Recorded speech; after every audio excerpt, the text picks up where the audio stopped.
one of the things that I really appreciated from all three of you in your really compelling ways of sharing your stories and the way you made them really personal was the fact that what I was hearing was that forgiveness can't be cheap.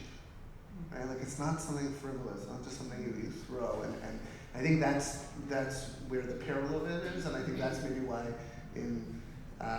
often in Jewish tradition it's just not focused on in the same way. It's not about just turning the other cheek. And I don't mean to simplify that, because I realize it's complex and really beautiful if we can do it wholeheartedly.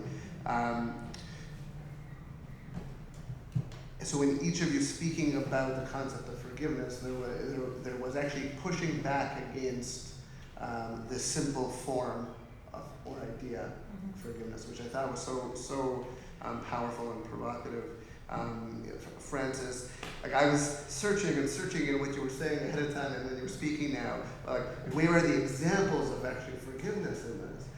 And so what I actually see as a relationship very much from the Jewish perspective on tshuva is really this notion of, like, these are people who are living their lives, these protesters, doing what they believe they need to be doing in the moment. And although you spoke about, apologizing to those who are being inconvenienced right now in their towns or the garbage or whatever's happening, but in a bigger way, their act of tshuva is saying, like, we're not going to let things continue to be the way they are. Like, we're actually going to give ourselves a space right now to make the change that we need to see. And, like, that is a serious and strong move. And, like, so I really appreciate you highlighting this.